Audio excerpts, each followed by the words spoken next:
Johnny Mac, they're playing our song.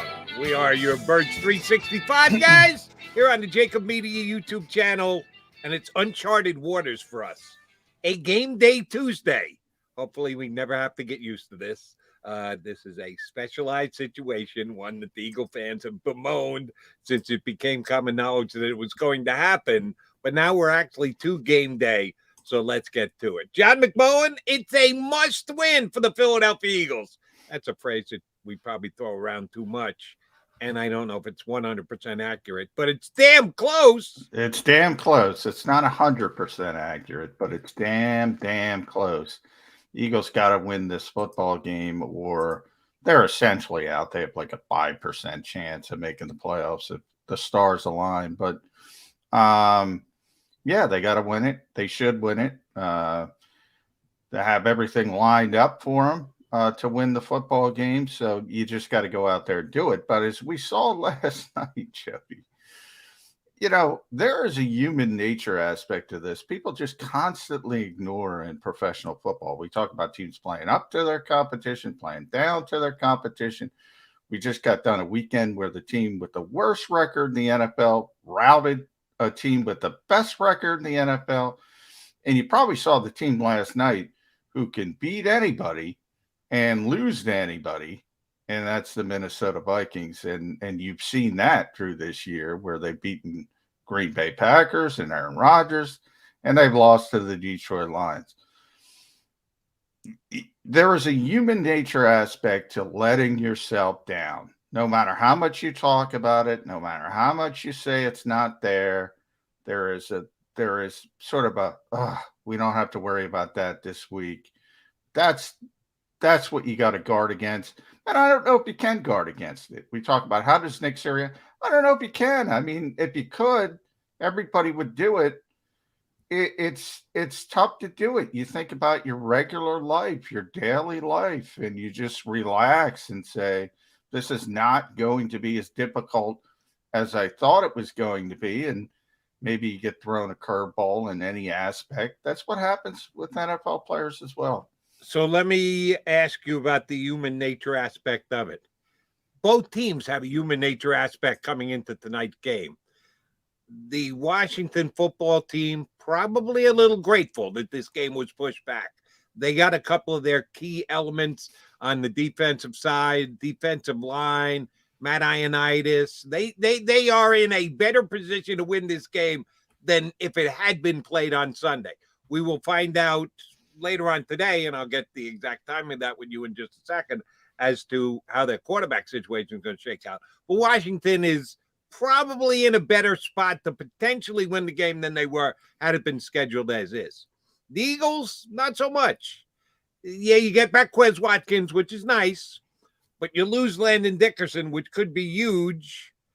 So you've got one team that's probably thankful what happened, one team that's a little ticked off for what happened. How did the two coaches make sure the focus stays for both of those teams? That Washington knows that they got a little bit of an advantage. Now they have to take advantage of that.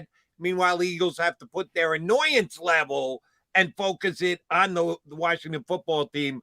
Tell me how both of the coaches play this in the locker room. Well, I think it's easier for the coach who's up against it, so-called, because it's easier to play the nobody believes in us card. Nobody thinks we have anybody out there. Plus, in theory, you have hungry guys getting an opportunity to play who would not have an opportunity to play. So in a lot of ways, that part of it takes care of itself because those guys are very hungry.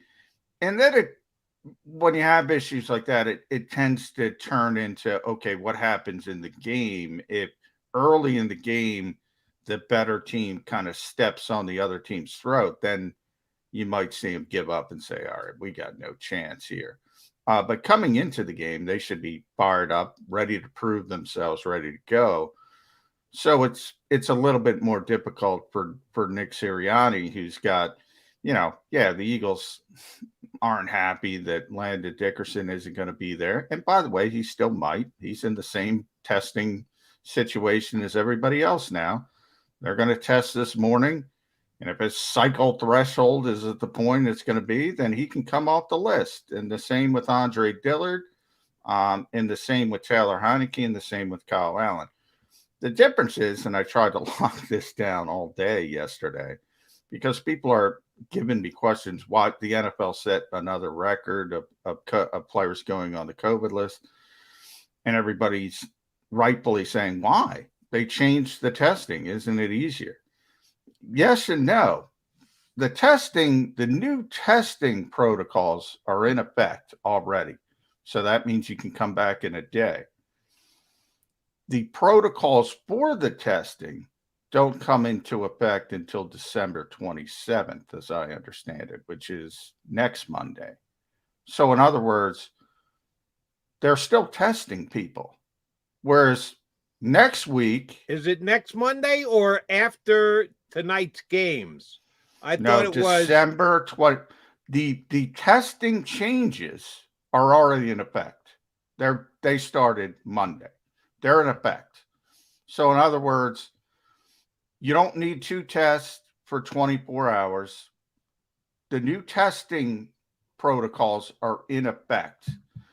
However, when we talk about they're not going to test healthy asymptomatic people showing no symptoms, as I'd like to call it, the TSA pre-check method, because essentially vaccinated people are getting the pre-check, but every once in a while, the guy will pull you over and say, you're up. You got to give them your phone, and they do whatever the hell they do with your phone. They probably get all your personal information. I don't know. But that's when the TSA pre-check method doesn't start until next week. And I got that from an Eagles source. I didn't get it from an NFL source, which is unfortunate. But that's why you're still seeing what's going on. And I said this last week on the show, and I know this is boring and we're getting in the weeds, and I'll move on pretty quickly. But as I said last week on the show, Jody, guys who tested positive, they're not going to magically test negative. So a ton of guys aren't going to come off this list until they stop testing people, healthy asymptomatic people. Otherwise, they're going to have to go through the cycle of the virus or whatever, and they got to get that viral load down, whatever. So you haven't seen a ton of Washington. They got some guys back. Somebody like Montez Sweat, for instance, that's after the 10 days. It's still going to be very difficult for people like Landon Dickerson, or even more difficult for Andre Dillard. Tested positive yesterday. If they test negative today, that just tells you the test was a false positive, basically. Probably, yeah. The one non-false positive, the just flat out positive for the Eagles with the fact that this game day was pushed back, was 2 extra days of rest and rehab for Jalen Hurts. And I know you guys weren't allowed to go down and view practice the way you would on a usual Tuesday on Monday, but this is a different Monday. There was no injury designation officially released by the Eagles after their practice / walkthrough yesterday, which I think it's very safe to read into it that Jalen Hurts is close to 100%. I don't think we'll know until he gets out there on the field and actually has to make a move. You gave us the read on he looks fine going straight ahead, but side to side when last you saw him was still a little dicey and a little bit of a question mark. He's going to be their starting quarterback tonight. It hasn't officially been announced, but I'm giving you my speculation right here, right now. He's going to be their starting QB. And sorry for you Gardner Minshew fans, I think he gives them the best chance to win the game tonight. If you're putting your best foot forward, you got to win this game. John and I agreed it's damn close to a must win. I think you got a better chance to must win with Jalen Hurts than Gardner Minshew. And I don't know if that had been the case if this game had actually been played on Sunday. Yeah, I mean, people say, what does 48 hours make a difference with a high ankle sprain? It makes a big difference, and it can make a difference. And the fact that he's not, Nick Sirianni came out and said Friday he's going to be listed as questionable. Well, by Tuesday, he's not questionable. He's going to be the starting quarterback for the Philadelphia Eagles. So that tells you, even in that short window, they've seen significant improvement to move him up from questionable to no, he's playing. So every day farther off that injury, you get a little bit better. As you mentioned, 100%. No, he's not going to be 100%, but nobody in the NFL is going to be 100. Jason Kelsey isn't going to be 100%. I guarantee you that, but he's going to be out there. So that's just part of professional football, and part that I think enough, a lot of people don't put into the equation when they see somebody play a bad game, or they see somebody do less than what is expected.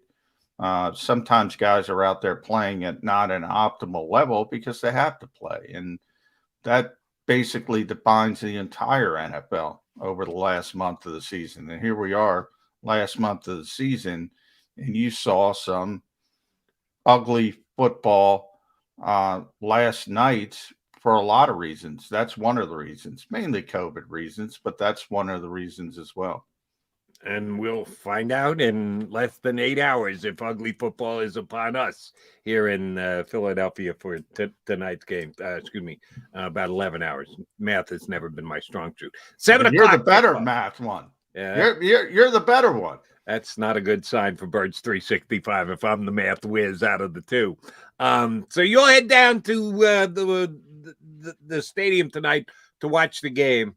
How weird is it going to be there on a Tuesday? Is it just game day, or it's a night game rather than an afternoon game? Does it just blend in and you forget what day of the week it is and just go there to cover the game and handle it the exact same ways, or is it going to be funky for you and everybody else? Yeah, I mean, my biggest issues are trying to get down there because the Flyers are playing as well. So trying to get to the parking lots, and do you usually park in the Wells Fargo parking lot? Yeah. Oh, so you know that you cannot do that tonight, right? No, we can. Fans can't. We still park in the Wells Fargo parking lot. You sure about that? I'm 100% sure. Okay, because there was an official note that was put out that said only Flyer parking in the Wells Fargo parking lot tonight. Maybe it doesn't include you press guys, but I didn't see anywhere in the memo where it said, yes, Eagle Press can still park here. They just said, unless you're going to the Flyer game, don't plan on parking here. Well, that's why you confirm it, Jody. So I have confirmed it. Yeah, we're still parking in the same lot. Hopefully fans realize they can't park there, but I don't have a lot of confidence in that because they don't know they can't. Generally, because we're in the same, and nobody probably cares about this, but we're in the D lot of the Wells Fargo Center. So we cross the street and we're right at the media entrance, basically, is where we are. Now, there's also regular fan parking in a different area in the same lot, but you have to have permits for that. And, those people pay a lot of money for that parking, whatever. I don't know. It's outrageous, but they pay a lot of money for that parking. And nobody knows they can't park there. So every week you see somebody driving up. More people who drive up to the entrance of the lot think they're just going in there and paying the astronomical rate, and they got to turn around, and it becomes this whole issue. And yeah, the city does a terrible job at that. I'm sorry. They do not educate people of where they should go or shouldn't go. Well, that's why I'm telling everyone I'm lending a helping hand here, that I got my official Flyer notification. And if you're going to tonight's Flyers game, you can park there, but no Eagle fans will be allowed to park in the Wells Fargo lot. Yeah. So for those of you, by the way, thanks tonight, NHL. You couldn't pause the season on a Tuesday. You got to wait till Wednesday. Come on. They were canceling or I should say postponing the Flyers game for Thursday. So they did want to get the Tuesday game in. So I understand their scheduling the same way we're trying to understand the NFL scheduling, which comes down last game of the week. Well, there'll be two of them going at the exact same time. That would be the Rams and the Seahawks and the Eagles and the Washington football team, which, oh, by the way, because, I do a national sports talk show. I kind of need to know and see what's happening in the Rams-Seahawks game, too.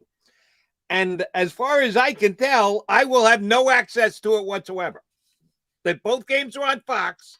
Both games will be playing at the exact same time. whatever game they decide to broadcast in your area, that's a game you're going to get. If you want to watch the other game or flip over to the other game during the commercials, I think you're spit out of luck here tonight. So I'm going to have to, in some way, shape, or form, stay on top of the game just by reading the accounts of what's happening, because I don't think I get to see the game. Now, I'm tied into the Eagles. You know, I'm recording the Eagles in case anything happens. I go back and rewatch it immediately, but I kind of want to know what's happening with the Rams and the Seahawks, and I think this is one of those where the NFL fans overall are getting screwed too. Well, yeah, They couldn't put it on Fox Sports too. The I NFL, don't all we ever know. talk about, John, and sorry to interrupt, is how the NFL on television is the biggest property on the face of the planet. That it's indestructible. It can do no wrong. Well, Fox has it tonight, and they're going to keep it away from a percentage of the country because they don't want to interrupt college basketball on their cable outlet. That makes no sense to me. I'm surprised they didn't put one game on NFL Network and one game on Fox nationally. That's what I would have thought would happen. I imagine, I don't know this, I imagine they have a contract with Fox. Fox gets a certain number of games each weekend, and it's tough to break that window, and it's probably up to the TV executives more than the NFL. I always argue people do all these things. Sports Business Journal, which does a great job with the business of sports. You always see these top 50 most powerful people in sports. And, people say Roger Goodell. The most powerful people in sports are the guys who run Fox and ABC and so forth and so on. And Amazon is going to get into it now. And streaming outlets. The television executives are the most powerful people in sports, and they have contracts, and what they say goes ultimately. I understand that, and that's why I didn't think there was a chance that this game was going to be on the NFL Network, because Fox owns the rights to both games. They're both NFC games, and they should get X amount of games for the year, X amount of games for the week. They don't want to give one up. Yeah. If And they play at the same time, they should.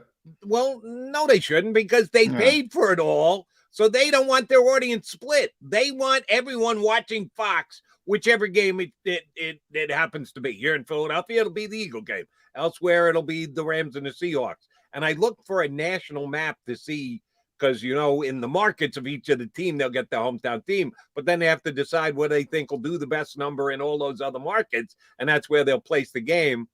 It's a pretty balanced tough decision because you have more passionate markets. I think with Philadelphia, Washington, you have probably certainly a better team with the LA Rams, and Seattle struggled. So, but even though you could argue they're better because of Russell Wilson, it is a tough decision. I'll see if I can find that before the show is out. All right, we got to get into breaking down the matchup between the Washington football team and the Philadelphia Eagles. Mac and I will certainly give you our insights, and we're going to get a helping hand. Our buddy Paul Domowitch, formerly Daily News, now Philly Mag, going to hop aboard and help us talk Washington, Philadelphia football right here on Birds 365. This is Joe Krause of Krause's Coats, inviting you to donate a slightly worn coat or jacket and help veterans stay warm this winter. Go to Krause's Coats on Facebook to help those who've served. Have a happy holiday.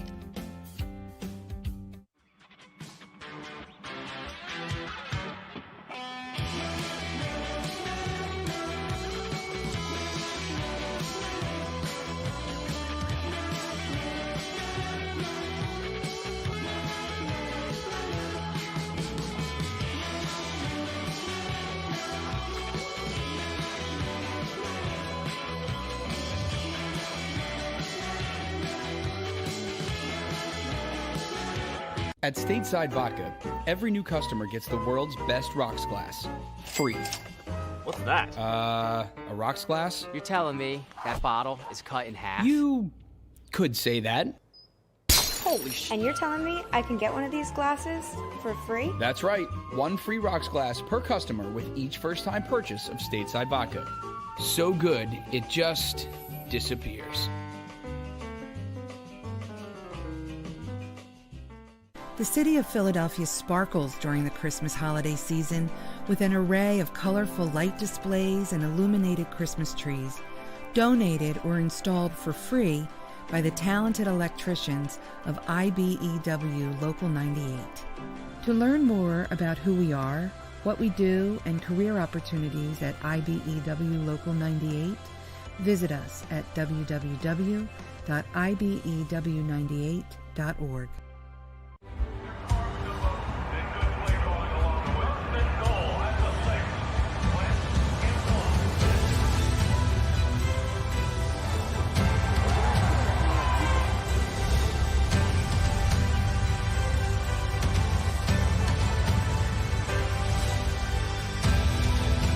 Field of life, First Trust Bank is there for you.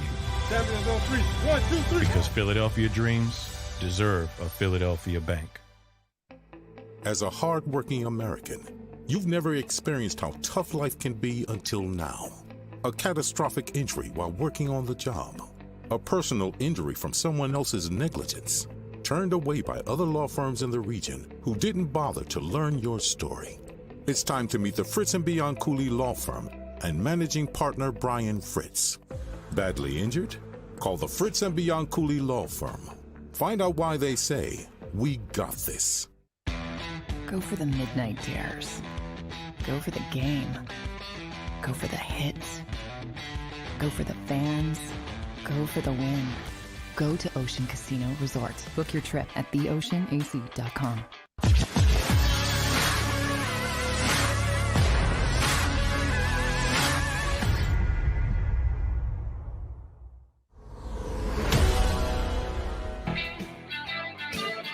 You've got your Mac and Mac guys, McDonald and McMullen, holding down the fort here on Birds 365.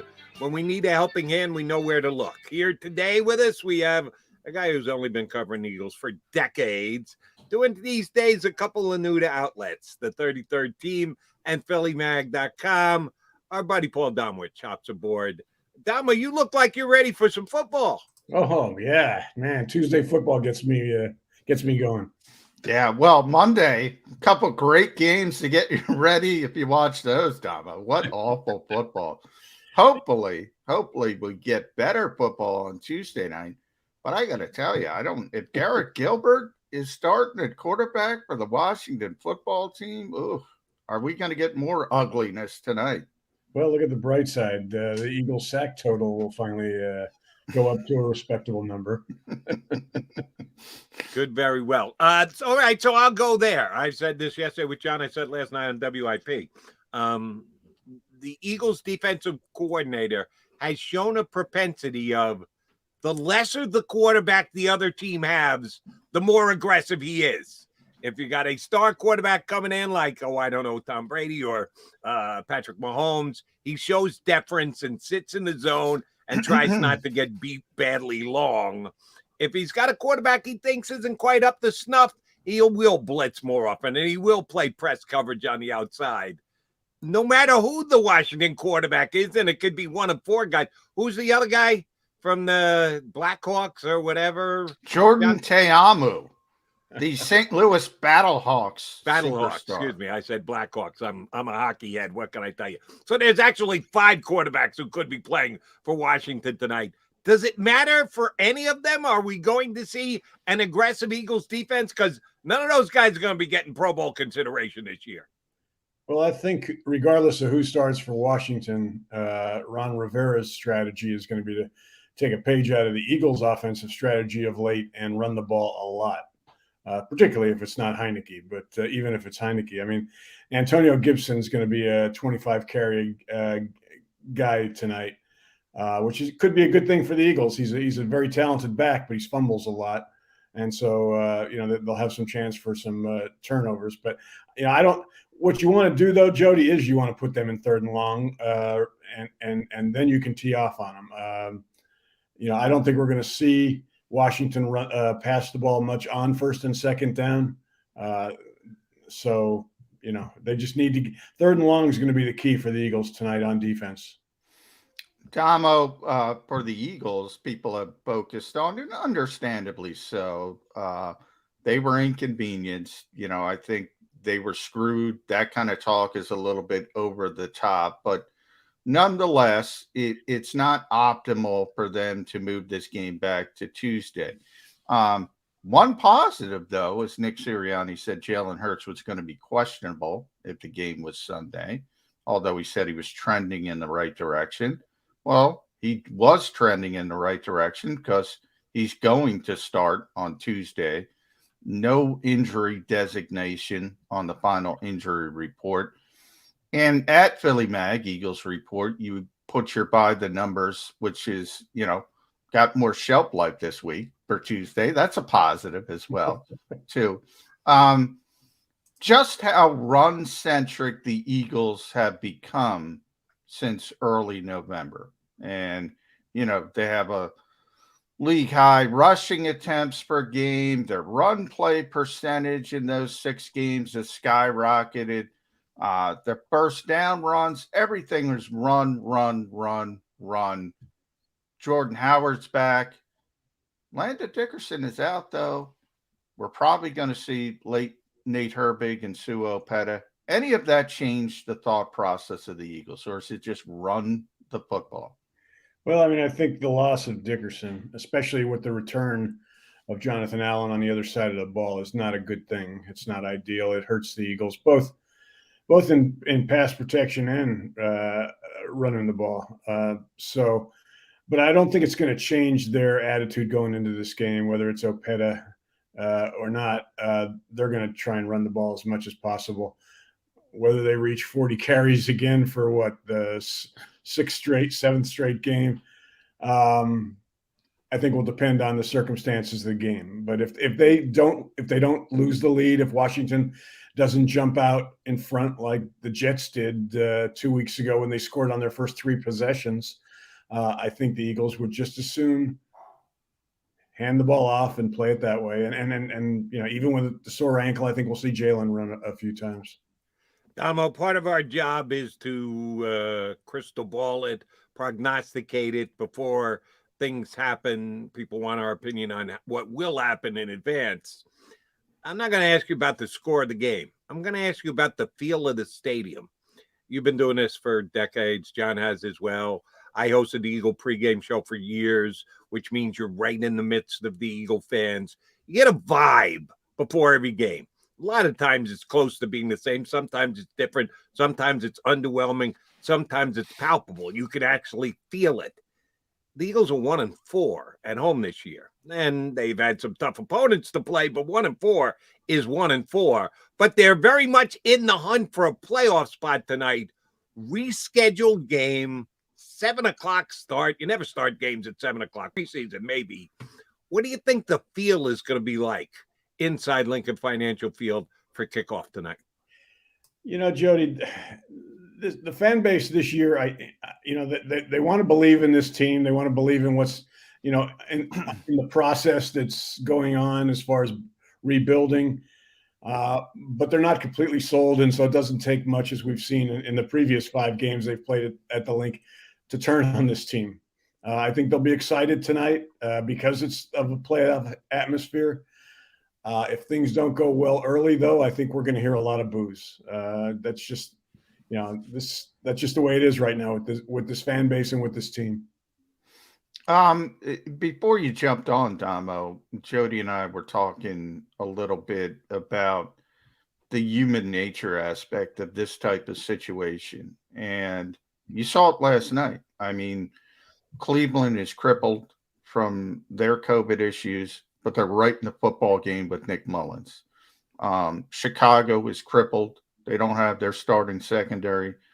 They probably should have won the football game if they didn't make mistake or after mistake after mistake after mistake. There's a natural letdown factor. No matter what Nick Sirianni talks about, there's that human nature aspect of going, oh, we don't have to deal with a good football team. Washington's not great, but they're the same as the Eagles. They would have been a really difficult hurdle.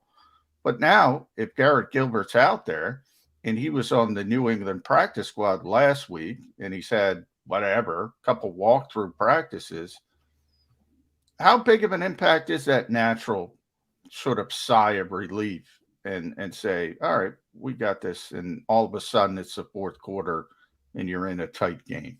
Yeah, that's a concern. And I think the responsibility for not letting that happen doesn't rest so much on people like Nick Sirianni and his coaching staff as much as it is on people like Jason Kelsey and Fletcher Cox and Darius Slay. They've got to convince the rest of their teammates that this is the Super Bowl, because it is. I mean, they're in tonight starts the playoffs for them.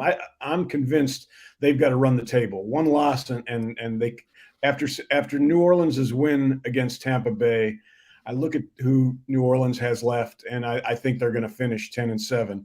So for the Eagles to make the playoffs, they've got to their only chance is to run the table, and that means no losses, and starts with tonight's game. Yeah, like John and I said earlier, if it's not a must-win, it's damn close to it. So it starts tonight versus the Washington football team. All right, you gave us a good read on Antonio Gibson, effective back, capability of making a big play, catches it out of backfield, but does eventually put it on the ground, and we'll see if that's the case tonight. How about their passing game? I know we don't even know who the quarterback's going to be, so it's kind of tough to get a handle on it, but somebody's going to throw the football. They're going to have to throw it some. Don't know if McLaurin's going to play. It looks like he should be able to get through concussion protocol, but until they make the official announcement, we won't know. Should the Eagles be selling out for the run on almost every down tonight and daring the Washington team to throw the football? I think so, because I don't think Washington wants, especially with Gilbert, they don't want to throw it. They're not even as a surprise. So, I think the Eagles have benefited from the fact that Logan Thomas would have been a real concern for me if he was healthy and playing, which he's not. He's out for the season, because the Eagles have had such a difficult time with tight ends this year. I think they have like 10 of the touchdown passes against the Eagles. So they'll throw a lot. They'll try to throw a lot of high percentage stuff to Gibson, and he's a good receiver. I mean, he played wide receiver at Memphis as well as running back, and so he can catch the ball. The linebackers are going to have to play well, but stopping the run's first and foremost the job. You get them in third and long, even with Heineke, I think they can. They'll be fine as long as they don't give Washington too many 3rd and 5s or less. So, Damo, can you envision a path to victory for a Washington football team with Garrett Gilbert? And by the way, it's still possible with the new testing rules that Kyle Allen could test this morning and get out of it and start this game. Not that Kyle Allen is, Sonny Jurgensen either, but it would be a lot better. At least he knows the offense. Yeah. If it's Garrett Gilbert, how do the Eagles lose this game? It's got to be a defensive touchdown from Washington, special teams, big play. It's got to be one of those quirky things that gets them over the top. Yeah, I mean, turnovers for starters, John, and this team certainly is capable of turning it over, although they've done a good job this year of not giving up a lot of costly turnovers. But their special teams has been inconsistent, so Washington could very well could take advantage of something there. And Gilbert, he played for Turner in Carolina. He knows this offense. I mean, so we're not looking at a guy that it is a guy they just picked up off the street, but it's a guy they picked up off the street who knows the offense. So I don't think he's going to be limited all that much in what he can call. It's just limited in what they want him to call. And that's why I think what they want him to call are a lot and lots of runs. All right, Damo, let's flip to the other side when the Eagles have the ball. I think the Eagles have a better chance to win this game if Jalen Hurts is their quarterback. Sorry, Gardner Minshew, but I just am a Hurts believer, and I'm not ready to write him off for this season and or future seasons and the like. He gets the 2-day advantage of the game being pushed back. That being said, if he gets off to a slow start and the Eagles are losing at halftime or into the third quarter and they're within one score and Hurts' stat line looks pretty damn bad and he's got a turnover and the like, how much of a short leash is the coach working with tonight? Is this Jalen Hurts' game no matter what, sink or swim, do or die? Or will the coach at some point be open to the possibility of, I got to change the quarterback here because we still got a chance to win this game. And the guy I got in there is just having a bad night. Good question. I think the leash is not as long as it was in week 1. I don't think they're looking to make a change tonight. But you also have he is playing on an ankle that I'm sure feels fine for him, but there's always a chance of him tweaking it tonight, and that being a factor in replacing him.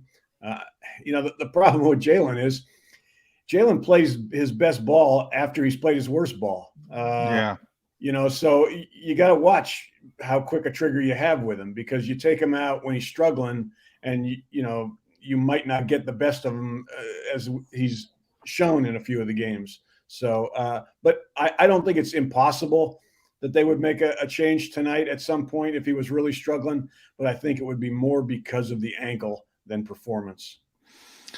Now, we've talked about this a lot, Damo, and the fact that, you're trying to serve two masters here, you're trying to evaluate Jalen Hurts and can he be the long-term answer? And you have the argument that you got to see what he does in this sort of run toward the playoffs versus, hey, we're in it now. Let's go make the playoffs. I certainly think I know what's more important than Nick Sirianni, and it's counterintuitive to what should be important to Howie Roseman and Jeffrey Lurie, who was the one who officially first coined this year as transitional. What's more important, making the playoffs or evaluating Jalen Hurts? I think they're trying to find a balance here, because I think much like 2 years ago, in 2019, they went into the season not expecting to still be a contender late in the season, and they were. And then you kind of shuffle the deck and reprioritize. But I think Jalen gives them the best chance of winning. So I don't think keeping him in and allowing you to evaluate him also sacrifices your playoff chances. As I wrote earlier this week, John, my feeling is that they need to look at this as, okay, there's nobody in the 2022 draft that's a lock to be a can't miss quarterback. We can't count on Russell Wilson being traded, or we don't, they shouldn't want Deshaun Watson. So, they should look at this as, okay, he's coming back next year as our starting quarterback anyway. So it's going to be a longer evaluation process, and look at it like that, and not look at it like we have to make a decision by the end of this season. Now I'm going to ask you about an individual player tonight, and it could have a major impact or it could be a zippity doodah. What does Kenneth Gainwell give the Eagles in tonight's game? And if it's something, in what role is that going to be? I keep waiting for him to be a major factor in the passing game. He's caught a lot of passes, not a lot, but when he's been in there, that's what they've used him a lot for. Every game I said they're gonna use him on a wheel route tonight, and he's gonna have a linebacker chasing him 10 yards behind him, and they never do. Although I also keep wondering why Greg Ward's not on the field, so I'm a sick person. Thank you. But yeah, I think he can be a factor tonight in the passing game. I think he needs to be a guy that Jalen Hurts can count on, can look to, that can get the ball out to quickly, because he's so good in space. He's what Jalen Reagor isn't, a guy that can get yards after the catch. So that's how I think they should use Gainwell tonight.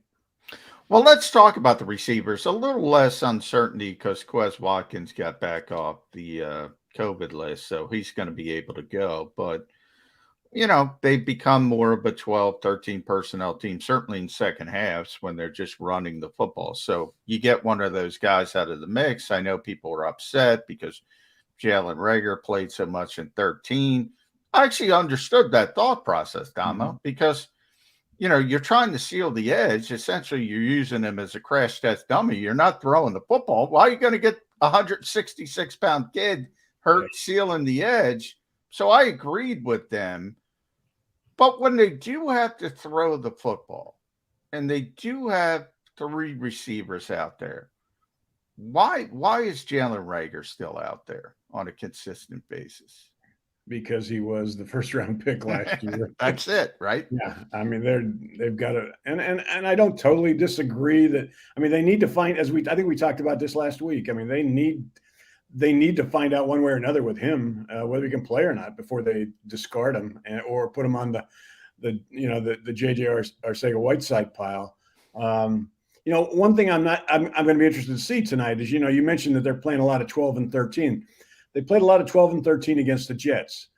They hadn't played much before that. They were running the ball out of a lot of 11. I think because, for the reason a lot of teams like to run out of 11 personnel with 3 wide receivers, it basically forces the defense to put an extra DB out there, and that's easier to run against. And Jalen's had a lot of his running success, most of his running success out of 11 personnel. So it'll be, just from that standpoint, one of the things I'm going to be interested to see tonight is what Nick goes with against Washington. I guess a lot will depend on what he thinks works best against Washington's defense, and we don't know that until we see who's playing and who had too high a viral load.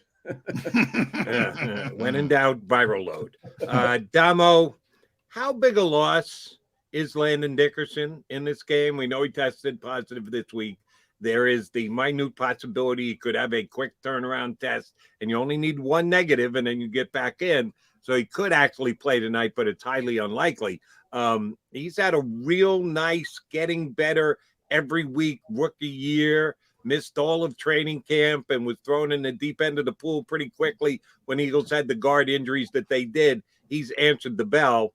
We've been told that Suopeta is great in practice. Tesla stock. Drills. Tesla stock. He's a Tesla, Suopeta.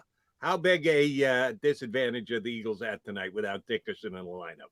It would be a concern to me. I mean, I've seen too much of Sua getting pushed back into quarterbacks to not have it be a concern. Jeff Stoutland vehemently defends him every time you talk to him about Opeta. My concern is with Jonathan Allen back, they're going to say, Jonathan, that's the guy you're going to play in front of or on the shoulder of the entire night and just go after him. And if that's the case, that's going to, they're going to have to find ways. They're going to have to be very clever at kind of protecting that, because they're already, Nate Herbig, I'm fine with a guard. It's when he goes to center that you get the shakes. Yeah.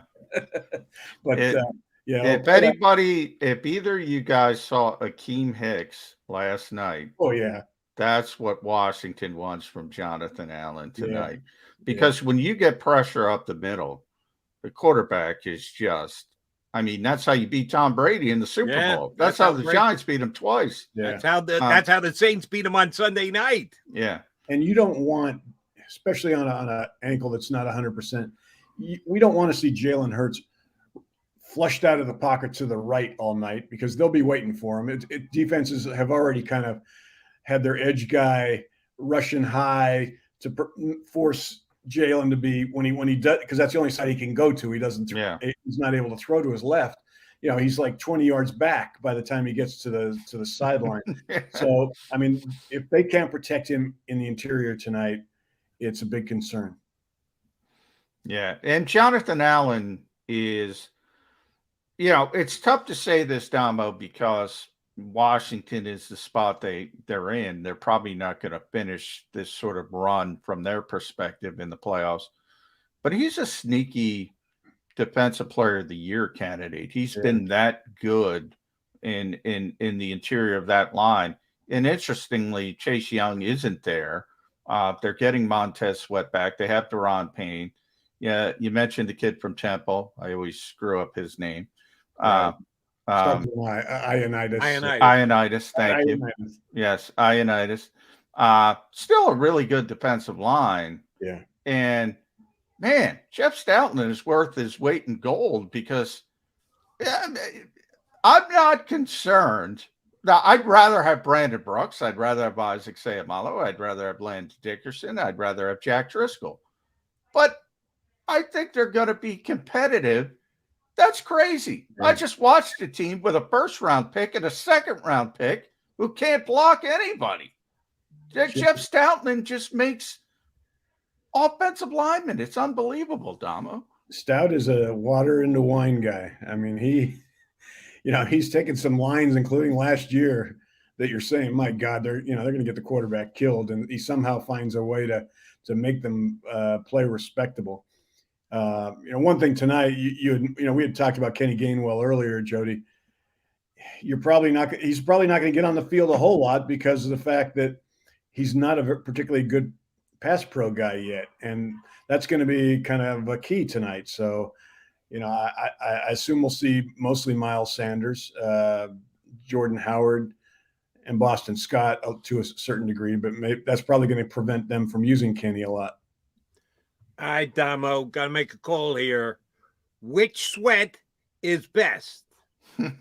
Washington sweat or Philadelphia sweat? You going with Joshua or Montez?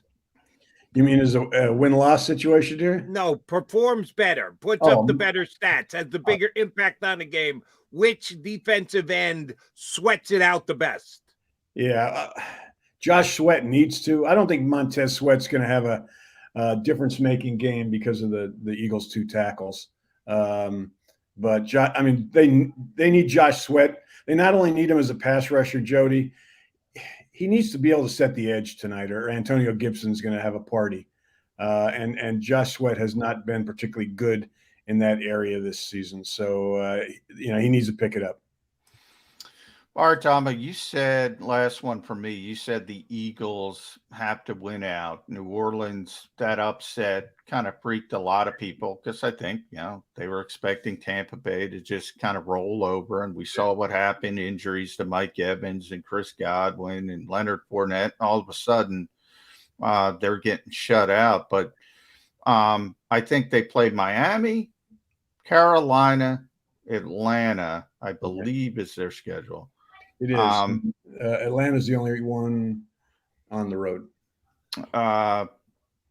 Possible. I mean, they're winnable games, certainly, but Miami's playing very well all of a sudden. Can the Eagles win out? Is it possible? Is it possible, or do you need Dallas to not be, playing for something week 18? I think we all think they could beat Washington. They could beat the Giants. Can they beat a Dallas team trying to win? Are they in that position? I don't think they are. I think they need They need Dallas to be, Dak Prescott on the beach in Week 18. Dallas, in my opinion, right now is one of the top 3 teams in this league, top 2 teams maybe. That defense. I agree with you. Whoa! In this league? Yeah, I said it last week. Absolutely. I said it.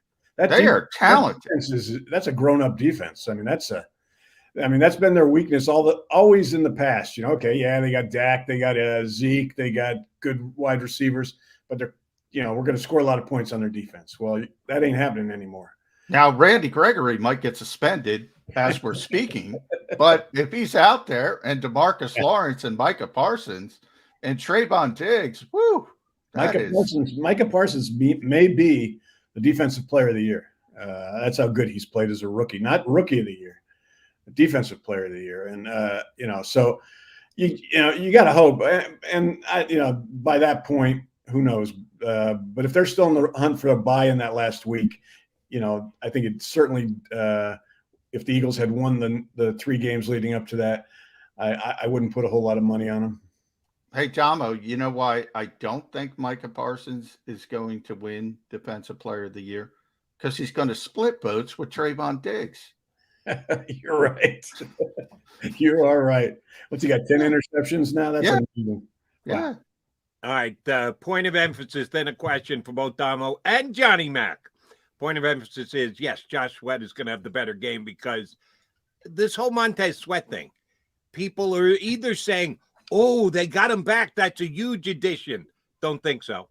Or, oh, they don't need him back. He was patient zero for their entire outbreak because he was unvaccinated and he shouldn't be with the team. No, you could kind of use him back. Here's the bottom line. He wasn't have that good a year before he went down with COVID. Both he and Young were having mediocre years. What we thought was going to be a dynamite Washington defense came out of the gate pretty poorly, and they didn't get better until both of those guys went out. So I don't think Montez Sweat has much of an effect on this game at all tonight. I'm hoping Josh Sweat has a major effect on the game. All right, here's a question for both of you guys. after the game tonight, tomorrow night on the NFL Network, they will announce the Pro Bowl rosters. And a couple got announced ahead of time because the Raiders were playing last night. So they told a bunch of Raider fans that the Raider guys that were on it, and Browns guys too. But they will announce the rest of the rosters tomorrow night, 8 o'clock, I think it is, on the NFL Network. How many Pro Bowlers do the Eagles have that will make it? Now, you can always have the after additions, and, at the end of the year, how many guys end up making it. But actually be named as a Pro Bowl player, how many guys on the Philadelphia Eagles are going to get that honor? I'll let Tom. I got to think about this. Yeah. I didn't tell either one of you guys this question was coming. So, well, yes. Kelsey's going to be there. I think 3 of their offensive linemen. Maybe. Yeah. I think Lane's got a real good chance. Jordan's got a good chance. I think Jordan has fascinated people and impressed them enough that the players he's played against that. So I think 3 of their offensive linemen, Darius Slay, naturally. Yeah. I'm not sure. Fletcher Cox. Reputation, baby. Fletcher, reputation. And that's just an embarrassment. I mean, Fletcher Cox. I don't want to hear. If an Eagle DT's got to go, it's got to be Jason Hargrave, right? Yeah. I would bet on Fletcher more than Javon for reputation. Not saying he deserves it, but I've lost all respect for PFF with their evaluations of the Eagles' defensive lines and Fletcher this year. Yeah, they have Fletcher up pretty high. I think people would be surprised. I'm not seeing it. I'm seeing a guy that, for whatever reason, has had one of the poorest seasons of his career. So I think he's been better recently, but yeah, I think early in the season it was a struggle for him. Yeah. The thing about Javon is he struggled against the run. I think they're right there. He's been great again as a pass rusher, but that's ironic too, because I mean Javon, there is a nose tackle, so you would think, okay, if there's a strong one. How about Goddard? What do you guys think? Pro Bowl? There's George Kittle's going. Good ones, yeah. There's so many good ones. Kyle Pitts' numbers are significantly better.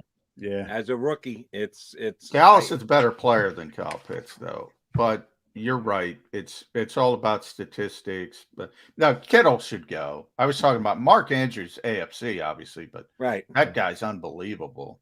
There are more. I've never seen more really, really good tight ends in this league than you're seeing now. I mean, it's just amazing how many there are and how important they are to the offenses. Yeah, when you get a good one. Pitts, 58 catches, almost 850 yards. Goddard, 41 catches, less than 600 yards. Yeah. That's a pretty big difference. Those numbers are not just a couple of catches or a couple of yards apart. That's significant, 200 yards and more than 10 and more it depends. Catches. So Damo brought up PFF, so I'll go to Pro.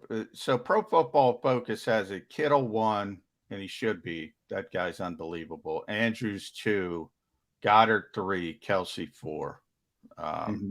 Dallas Goddard's a pretty good player, but Jody's right in that statistics play a bigger part in and as you said about Fletcher Cox making it because of reputations. Dallas Goddard's have never sniffed a Pro Bowl. Yeah, because he's been sharing time with another tight end here the last couple of years. So there's no reputation there for him to be able to get in. No, I think they're going to go with the rookie. I think Goddard's going to get shortchanged. Yeah. All right, last thing on the Pro Bowl before we let you on, Damo. Any chance Jalen Reagor makes it as a return specialist? No? Oh, man. Well, he's going to make the Monte Reagor Pro Bowl selection team. By the way, Jody, though, Sean Bradley, they have that coverage player. He might get some love. Special teams coverage. Except that I haven't really compared place kicker numbers, but he's got a shot. He's got a shot because Tucker's in the AFC. So there you go. That helps. All right, Damo, always a pleasure, buddy. Enjoy the game tonight. We'll get you back on in a couple of weeks, bud. Thanks, guys. Take care. Thanks, Tom. Domowitch, writing these days for the 33rd team and Philly Mag, hopping on with us here on Birds 365. We come back. We got to certainly continue to break down the matchup between the Washington football team and the Eagles, but we'll follow up this conversation because we didn't give much time to the offensive line. Jason Kelsey, lock. Jordan Mailata, intriguing. Lane Johnson, I got bad news for you, and I'll let John run out his PFF grades as well, which, again, we always say this. Sometimes we agree with them. Sometimes we vehemently disagree with them. So it's just a measuring stick. It's not the end-all, be-all. But my overall evaluation, Lane Johnson has not been his dominating self this year. I don't know if that will or won't include him making a Pro Bowl. But we'll talk about that a little bit more as well. We still got an hour to go here on Birds 365. Hey, while you're here, like us, share us, subscribe to us. Gotta give props to you guys yesterday. You came up big for us after the show was over and done with. Xander, our erstwhile producer, said it was the most liked show in the 181 show history of Birds 365. You guys did the right thing and showed us the love and pounded the like button more than you ever did before. We had more than 100 likes. Well, now you've set the bar this high. So you got to keep hitting that like button for us on a day in, day out basis. Our algorithm needs it. I don't know if John or I need it, but they tell us our algorithm needs it. So keep hitting that like button for us here on Birds 365. This is Joe Krause of Krause's Coats, inviting you to donate a slightly worn coat or jacket and help veterans stay warm this winter. Go to Krause's Coats on Facebook to help those who've served. Have a happy holiday.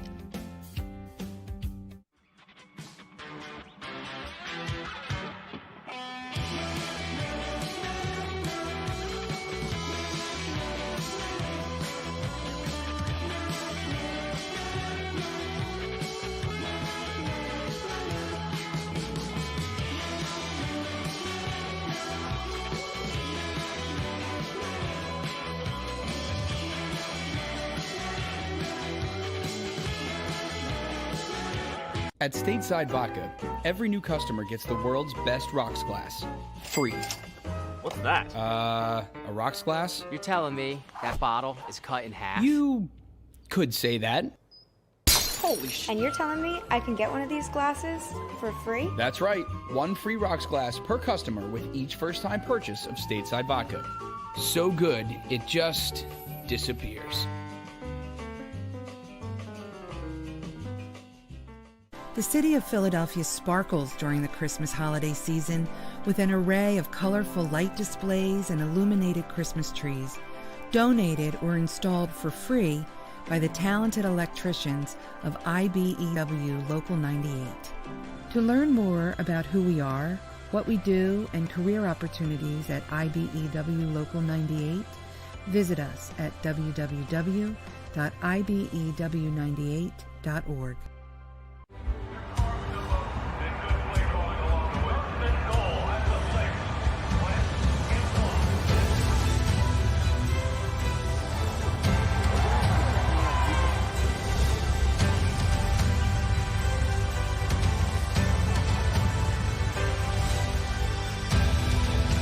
Field of life, First Trust Bank is there for you. 7 on 3. 1, 2, 3. Because Philadelphia dreams deserve a Philadelphia bank. As a hardworking American, you've never experienced how tough life can be until now. A catastrophic injury while working on the job. A personal injury from someone else's negligence. Turned away by other law firms in the region who didn't bother to learn your story. It's time to meet the Fritz & Bianculli Law Firm and managing partner Brian Fritz. Badly injured? Call the Fritz & Bianculli Law Firm. Find out why they say, we got this. Go for the midnight dares. Go for the game.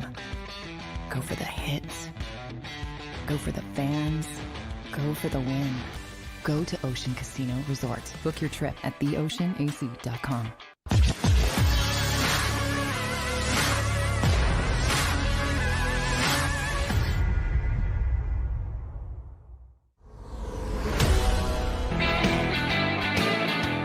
Birds 365, John McMullen and Jody McDonald taking you through to a game on Tuesday. That's right, we got a Tuesday game.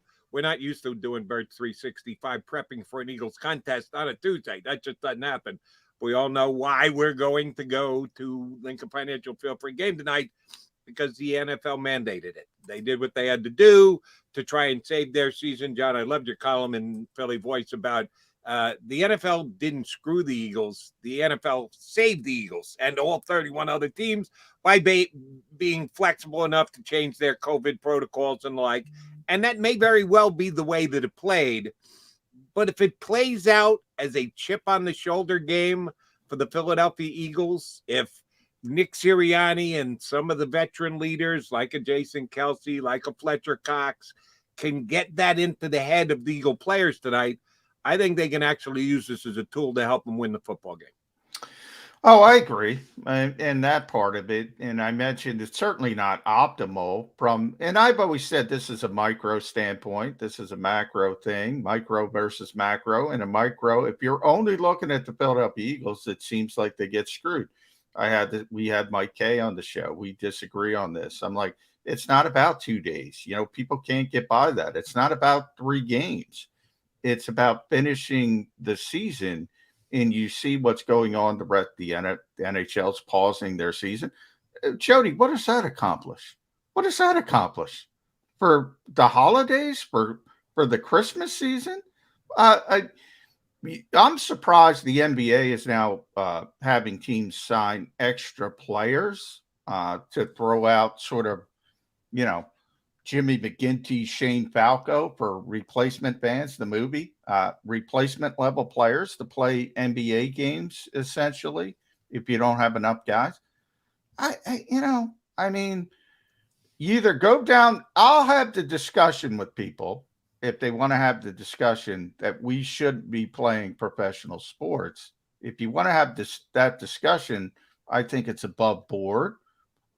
If you're going with all this nonsense, and I heard this from the Eagles, and I'm going to be honest about this whole nonsense that we're adhering to the protocols and certain other teams are not, that's hooey.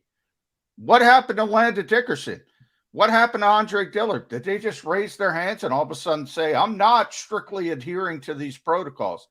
The CDC just came out this morning that the new variant is, again, responsible for 75% of the new cases. It's 70% more contagious. It's coming for everybody. It's coming for the Eagles. It's coming for every team in this league. And unless they did something, they weren't going to finish the league. NBA and NHL are going to have to follow suit. We'll see if they have the testicular fortitude to do so, or if they don't, shut down the sport. If you think it's that big of a health risk, shut it down. And none of the leagues are going to be shut down. Don't kid yourself. They're all kneeling at the almighty dollar altar, and they're going to do what they have to do to navigate, negotiate, to keep the season going and keep the money flowing. The one thing I have a problem with comparing the NBA and the NHL to the NFL is once a week, you've got some flexibility. You've got the ability to move games around. Despite the hue and cry from Philadelphia, how dare they move our game to a Tuesday? Well, they did, and it's going to be played tonight. And the NFL can do that. The NBA and the NHL don't have that possibility. They start postponing games. Now you got to shoehorn them back in at a later date with travel accommodations. It's a hell of a lot more difficult for the NBA and the NHL than it is the NFL. The NFL is actually doing what it needs to do, and one of the reasons why is they can. The schedule allows them to do that. But you just have to be a little flexible like Philadelphia is here and deal with what the Eagles are going to have to deal with this week. We're seeing off the chart COVID numbers, and we don't know yet if the asymptomatic guys are just like have a cold. The test comes back positive. You have to react to it. You can't just disregard it. And in a way, the NFL is trying to do that once you've come back and had a negative test, yeah, go ahead. We won't be that random testing. How random do you think that testing is going to be, John? They've got. We'll see. Like I said, TSA pre-check method. You get the pre-check, right? But you certainly fly more than I do because you're following a team on the road. I've only been to the airport once in the last 2 years, but prior to that, I'd been able to get on some flights. Sometimes it's like every third guy gets pulled over.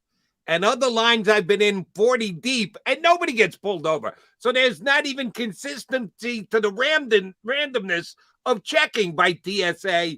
I want to know how random the testing is going to be for the NFL. Is it going to be 1 out of every 4 players, 8 players, 15 players, 25 players, 2 guys? You got a 53-man roster. Yeah, you and you. Let's go. Everybody else go ahead right through. Yeah. Get to your gates. We don't even know how random the tests are going to be. No, we don't. I don't think we're ever going to know, to be honest, because I don't think it's going. Look, I think they're going to be pretty stringent on guys who have symptoms. And who knows? They might even go back to temperature checks and things like that. And if your temperature is too high, they might check you. It might be that. I don't know how it's going to go, but the key is, and by the way, in Alan Sills, who's the NFL's chief medical officer, pointed this out, and he's correct. If you go to your doctor today and you say, I want a COVID test, they're not going to test you unless you're showing symptoms. And that's the way the healthcare industry as a whole is approaching this. Now, you can go line up on the street in New York, as you see the signs of people doing yesterday, and everybody's making money off this. And COVID testing, you can go get it. You can go get home testing. You can do it. But if you go to your doctor and you don't have any symptoms, he's going to say, or she's going to say, don't worry about it. You're fine. If you start showing symptoms, we'll talk about something else. And that's the way the NFL is going. And by the way, I think they're right.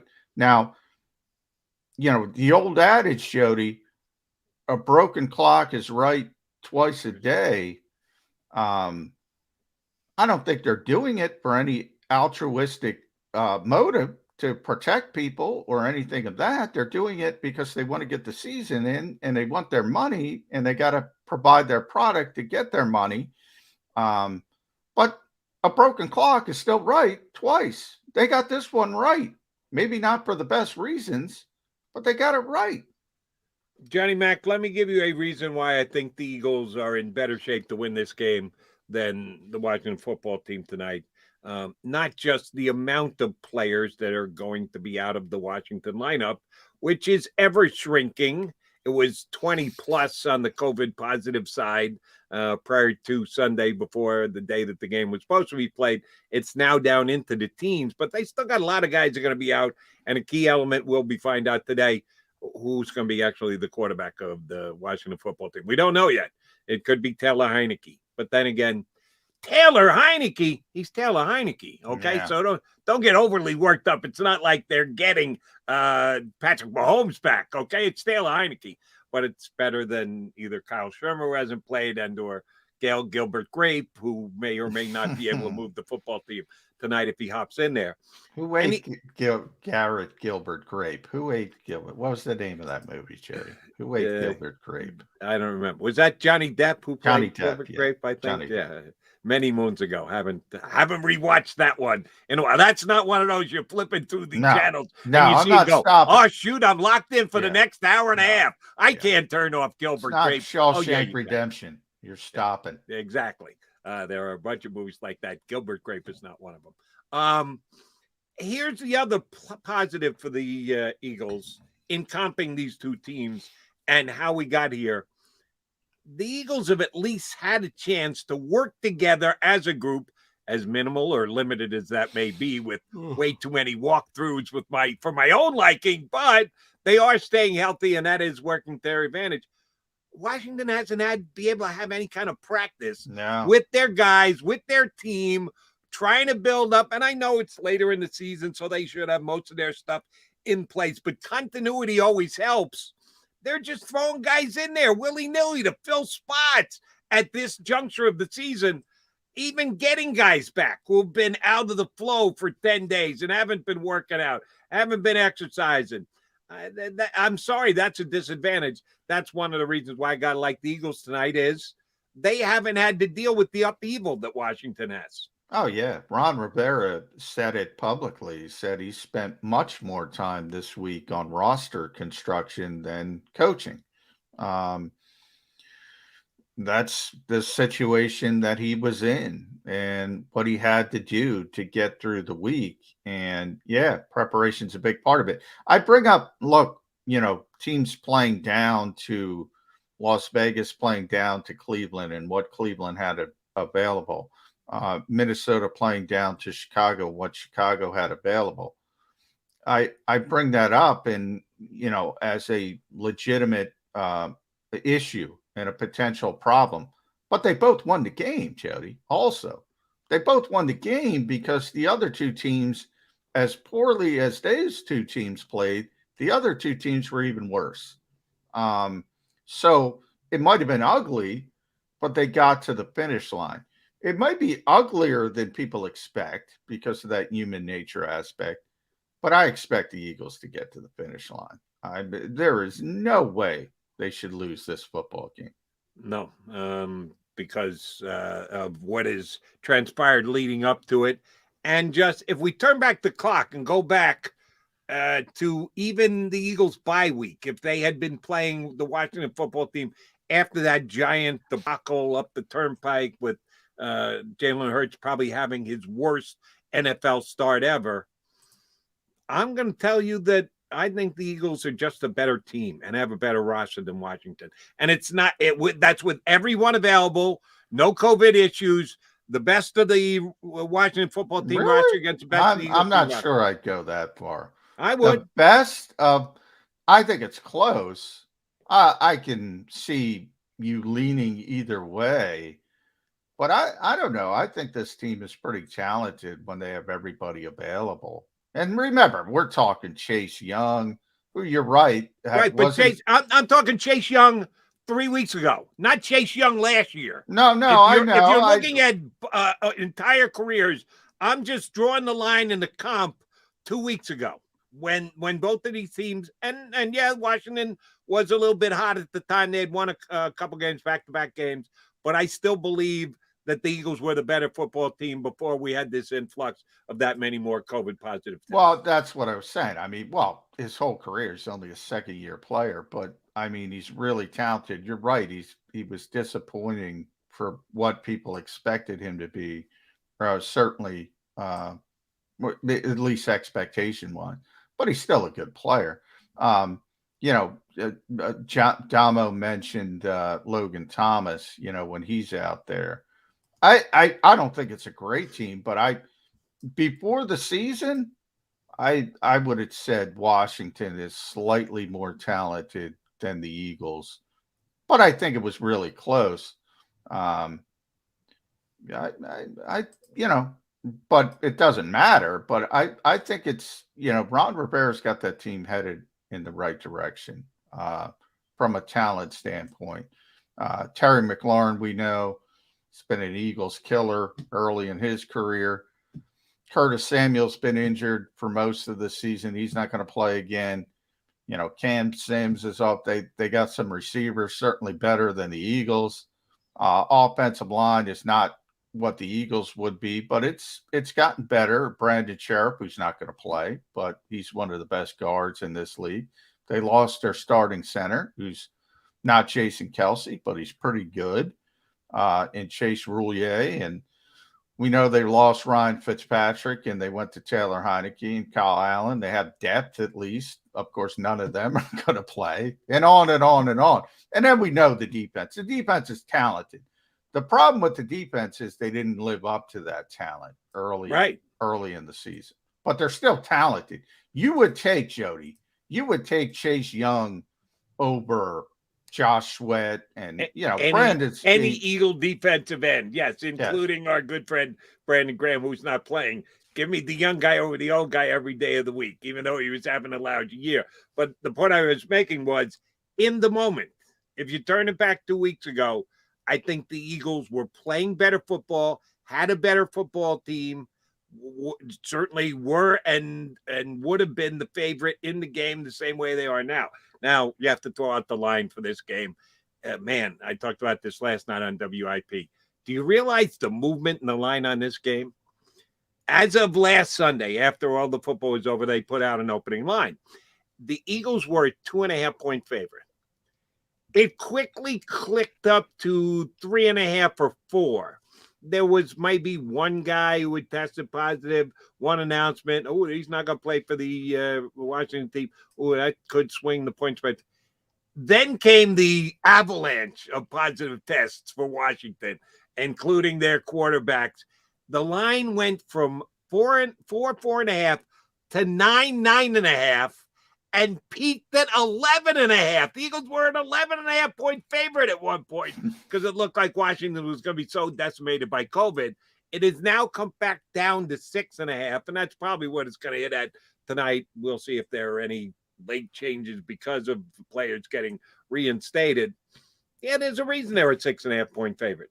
They're a better football team than Washington football team. Well, they certainly are at this stage. Yeah, I mean, and at the worst is, look, if you don't have a quarterback in this league, it's really difficult to play. We can all agree on that. They don't have a quarterback right now. And even when they have their starting quarterback or their backup quarterback, they're not that good at the quarterback position. So that's going to limit them. But then again, the Eagles don't have Tom Brady or Patrick Mahomes or Justin Herbert either at the quarterback position. So that kind of limits them as well. I just, if I'm rebooting for next season, would you rather have Ron Rivera's team or Nick Sirianni's team? That is a really, really difficult question for me. For the guys coming back, it is really difficult because of that defensive line. They have some young talent on the back seven as well. Terry McLaurin, Logan Thomas, you could argue they have better skill position players. Eagles certainly have the better offensive line. So that would be a really difficult question for me. I know this is an optimistic point of view. I'm putting on my eagle-colored glasses. If Minnesota comes back to the pack a little bit, and they got a much-needed win last night against the Bears. Oh, you don't have to worry about Minnesota because they have the Rams next week and then the Packers. They got the Packers again in a revenge mode game. Yeah. So, yeah, I like the Packers. So Minnesota does what we think they could do, which is struggle down the stretch. If New Orleans comes back to the pack a little in their schedule, it's not killer. That's more hinky right there. Yeah. But it's still Taysom Hill. And I can't imagine. He put up 9 points the other night. I don't know if I'm with you. I'm going to be able to throw another shutout. There's no way the Saints are winning 4 consecutive games with Taysom Hill playing quarterback. No way. That's kind of my point.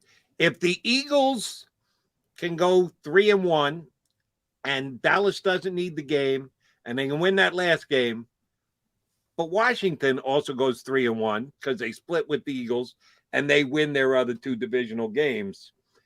You know what could come back to help the Eagles is strength of schedule. Because remember, we added a 17th game this year.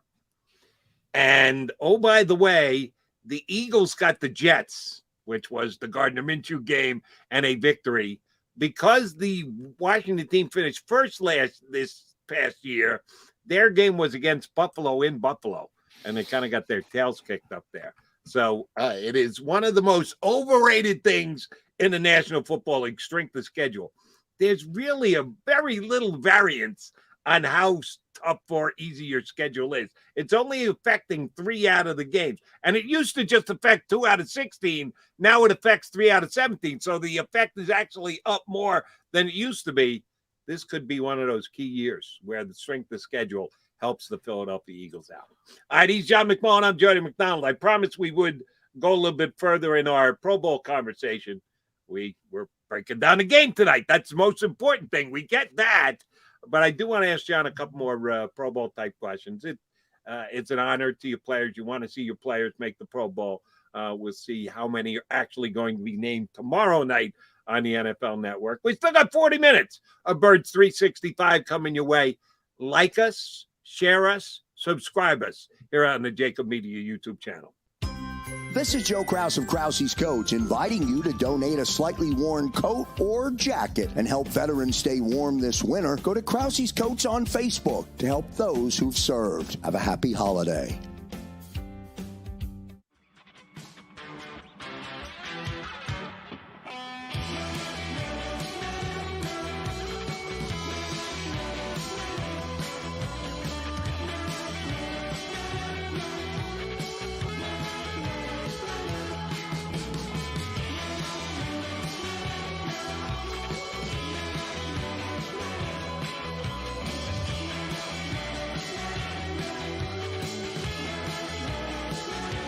At Stateside Vodka, every new customer gets the world's best rocks glass, free. What's that? A rocks glass? You're telling me that bottle is cut in half? You could say that. Holy shit. And you're telling me I can get one of these glasses for free? That's right. One free rocks glass per customer with each first-time purchase of Stateside Vodka. So good, it just disappears. The city of Philadelphia sparkles during the Christmas holiday season with an array of colorful light displays and illuminated Christmas trees, donated or installed for free by the talented electricians of IBEW Local 98. To learn more about who we are, what we do, and career opportunities at IBEW Local 98, visit us at www.ibew98.org.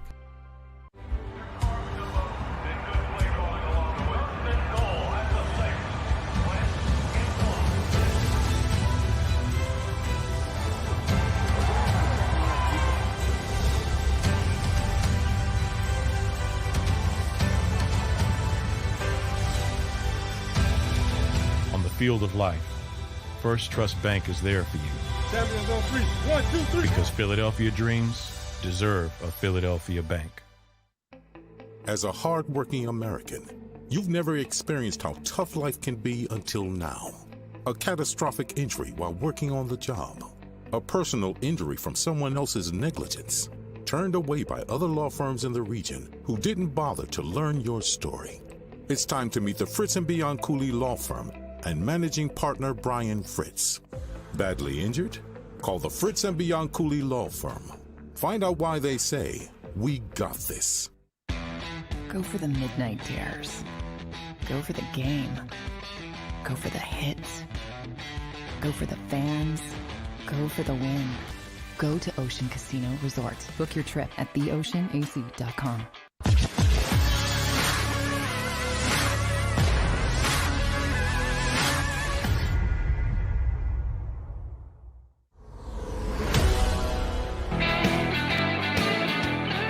Mag guys here on Birds 365. We got a football game tonight. The Washington football team is in town. A couple days later than expected. NFL juggled their schedule, gave Washington a bit of a break because they had so many COVID positives. So it will be a better roster that the Washington football team will put out there tonight than would have been if they played on Sunday. Are the Eagles at a disadvantage? Yes. Did they get shortchanged? Yes. Was this 100% completely fair to the Eagles? No. Did they get screwed? Some people have taken that further than I think it needs to be taken. To get screwed, I think someone has to have intent. And I don't think the NFL intent was there to screw the Philadelphia Eagles. It was a happenstance, a circumstance, and it's unfortunate. But here's the bottom line, folks. They got to win tonight's game. Whatever the reasons, how we got here, what went down with rescheduling the game and moving it, and the players that Washington got back, doesn't matter. They have to win the football game. They're capable of winning the football game. I think they are a better team than Washington. You're supposed to have home field advantage tonight, even though they're 1-4 at home this year. John, they just got to go out and win the football game tonight. No excuses, no explanations, no after the fact the NFL stiffed us. No, the Philadelphia Eagles are supposed to win this football game tonight. Yeah. I mean, the ball's on the tee. Just hit it. Everybody's watching Tiger and his son. Just hit the ball. It's on the tee for you. You're right. I like the way you described it. I've been trying to describe it all week. You probably did it better than me in about a 15-second clip. So bravo. It was just circumstance. It wasn't any intent to screw the Philadelphia Eagles. I might steal your explanation, Jody, just to let you know. Hey, we're a team, brother. You share with me, I share with you. It is what it is, and you saw it last night with two other teams dealing with similar issues, and they both overachieved, and they both were closer than people expected, but they both lost. They both lost at the end of the day because they didn't have enough bullets in the chamber. They just didn't have enough players, didn't have enough talent. I think the number is 17 on the COVID list as we speak right now for the Washington football team. So, significant attrition. But there's a bigger number. I'm going to give you a bigger number than 17, and that number is 29. And that is the number of transactions in Garrett Gilbert's career. 29. Get out of here. 29 transactions? 29 transactions. He's 30 years old. He's almost got his age beat. It's Garrett Gilbert, people. Now, again, maybe Kyle Allen, and I got to keep an eye on what's going on there. But even that is Kyle Allen. Still competent, and he's been with Ron Rivera, knows the system, so that would improve their chances. Let me hop in. I apologize for interrupting, but I don't want to forget this, and I think our listeners and viewers should know this. What's the time frame to today? Is there a hard and fast time frame for announcements? Is it they can pop up at any time? You got to be on NFL.com on your phone or whatever else for the latest updated roster moves. Is there a method to the madness on how the NFL will dispense the information today? Who is or isn't playing in tonight's game? Remember, everything has changed as of Monday, so everything is still a little bit fluid. So I don't have the exact answer. I know you have to have your 90 minutes before kickoff. Obviously, you have to have all your inactives and everything's locked in. What I can tell you is teams generally test when you get to the facility in the morning. So, it's a rapid test. We should know pretty quickly this morning. I was thinking about yesterday. I'm trying to pull up Washington's PR stuff. 18 hours. So it was about mid-afternoon when they announced their moves yesterday. It's probably be in the same range. Gotcha. Today. So sometime early afternoon, be on the lookout. There could be additions. There could be a quarterback added to the list. It might not be the most transaction player in the history of the National Football League as quarterback for the Washington football team. Oh, I'm sure there are players with more than that. But, man, he started in St. Louis, New England, Detroit, Oakland, Carolina, Cleveland, Dallas, New England, Washington. That's a lot of movement. Johnny Mac, that's a lot of teams. Yeah. Well, I'll tell you one, Josh McCown has got way more than that. Our old buddy. That's true, too. Yeah, our old buddy. You ever see that photo of Josh McCown's one of his daughters with her friends? All the jerseys. Every jersey. Just, it's phenomenal. That was pretty damn cool. John, here's something we haven't touched on yet today, and I did check, I would say 5 minutes before the show started this morning. Philadelphia weather. It's going to be down in the cold, man. Going to be down in the 30s by 7 o'clock kickoff tonight. We'll be below 40 degrees. Won't be freezing. It'll be in the high 30s, 38, 39, but it's going to be in the 30s at kickoff. And there is a chance of showers. Now, what they're projecting is not till after midnight, and with a 7 o'clock start, this game should be well over before midnight. So I don't think precipitation plays any factor in the game, but it's going to be cold. And although I'm going to be sitting here ensconced in Shane McDonald in front of my 40-inch screen, you're going to actually be down there in what should be a warm press box, but the players are going to be out there in the elements.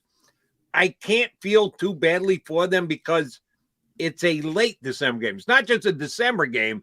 It's a late December game because for me, first 10 days are early, mid 10 days are middle, last 10 days are late. So we're looking at a late December game. So it should actually be played in the 30s. How much of a factor do you think weather is in tonight's game? Yeah, it's definitely a factor. I mean, anytime you get these weather games, now it is two East Coast teams used to playing weather games in theory. So I don't think it could be much worse, as you mentioned. But that's the Northeast in football. That's why I always joke running the football doesn't matter until it matters. And that generally happens in December in the Northeast or the Midwest. The Eagles have already started running the football. So it shouldn't affect either of these two teams as much as, say, a dome team or if the LA Rams were coming in. West Coast team not used to playing in this type of weather. I don't think it'll have much impact. It might affect the kickers a little bit, but I don't think it's going to be very windy. And the Eagles have certainly a big advantage from place kicking standpoint. Jake Elliott's having an arguably Pro Bowl year. Washington's been through, I think this is their fourth kicker. So maybe that affects the kickers a little bit, and Jake Elliott would certainly be better equipped to handle that. All right, Johnny Mac, I'm going to ask you to go out on a little bit of a limb here. If you don't want to, just say, no, I'll stay right here. If I told you that not the Jackson 5, but the Jackson 2 here in Philadelphia, that would be Tyron Jackson on the defensive side and Tyree Jackson on the offensive side, neither of which these rookie guys has made a splash this year, although both at times have been talked up pretty good. And the tight end to this point, Tyree, has exactly one target for the entire year. And oh, by the way, he's been active for how many weeks in a row now? Like 5?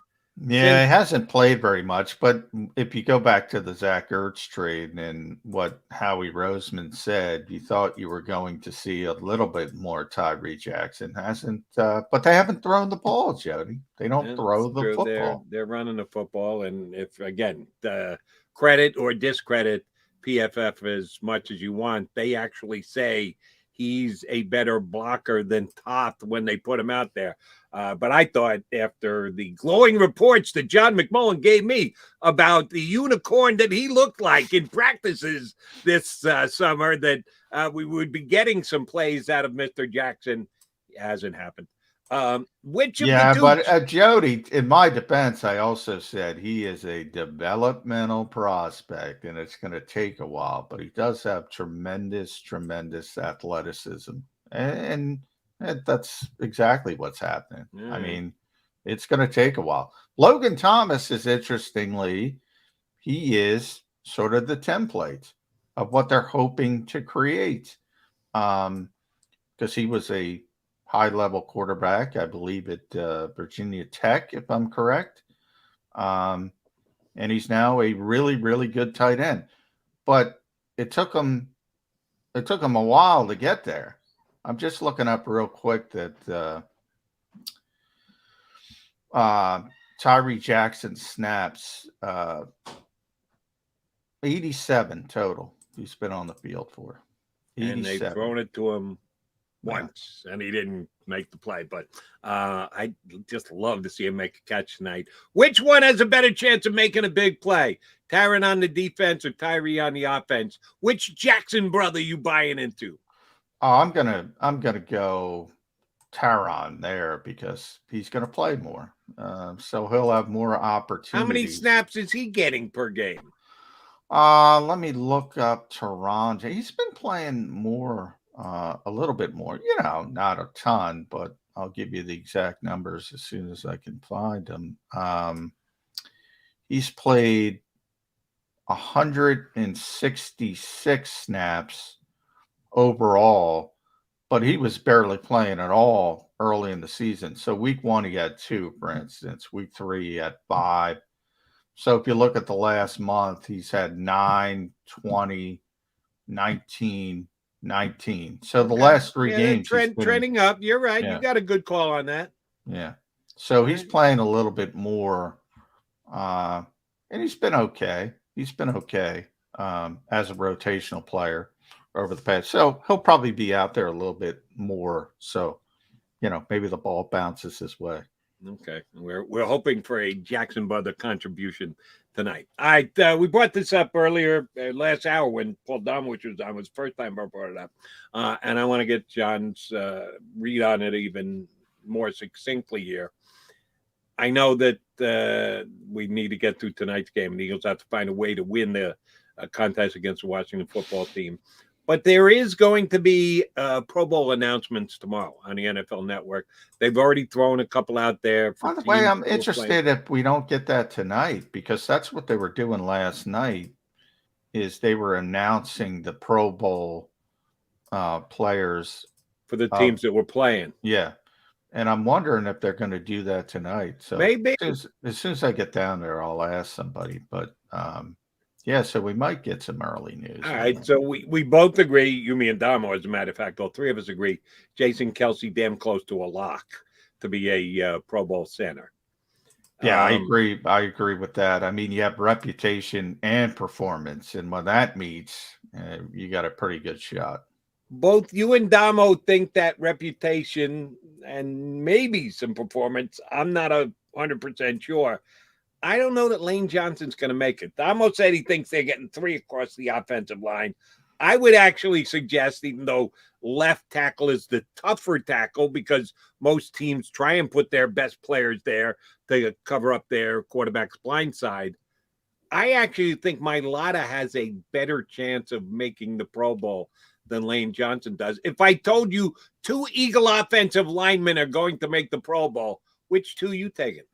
I'm taking Kelce, obviously, and Lane Johnson. Really? For reputation. Now, here's the problem, though. Here's the problem, Jody. In the NFC, at left tackle, you have Trent Williams. Yeah. You have Tyron Smith. You have Andrew Whitworth. Now, Mailata deserves to go certainly over Whitworth, maybe even over Smith. Yeah. Williams is going. Williams is the best. Williams is a lock. He's going to be the starter. Yeah. He knows that. But I'll take Mailata's performance over either of those other 2 this year. I don't necessarily disagree with that, but I think that's where reputation comes in from the other standpoint. Tyron Smith is Tyron Smith. How many Pro Bowls has he made? I'll look it up real quick. It's a lot. And it becomes one of those things where, and by the way, he's still a really good player. I don't want to, I think he should make it as the backup over Whitworth. 8 times, 8-time Pro Bowler. Has he really made 8? Yeah. I would have guessed 5 or 6. 8.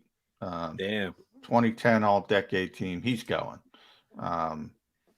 So Williams and Smith are going. Does he make it over Whitworth? I think he deserves it. But, Whitworth is on a good team. He's 40 years old. Everybody makes a big deal about being the first over 40 starting left tackle. I think that hype gets him over the top. I don't think it's – but Damo brings up an interesting point as well, is that people are intrigued by Jordan Mailata. So that's going to be something really interesting to look at. And Lane Johnson, the reputation works in his favor. He's the reputation guy. Right. The 2 tackles, one has a longer resume. And how many Pro Bowls has Lane made? Not as many as Tyron Smith, I guarantee not you as that. many as Tyron, but let's see. We'll look up Lane real quick. But Trent Williams is that guy. He's on a different level from everybody. Lane is at 3. 3 Pro Bowls. Okay, well, that's certainly more than Jordan has made. But I'm just trying to be. Maybe I'm cockeyed. Maybe I'm stupid. And I did ask you a question who's going to make it, not who should make it.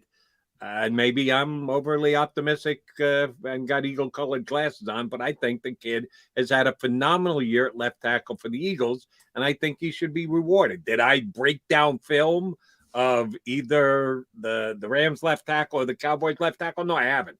But I've seen what Jordan Mailata does, and I think he's played to a Pro Bowl type level. Yeah. I get it that that's not the way it has happened over the last 2, 5, 10, 15, 20, 25, 30 years.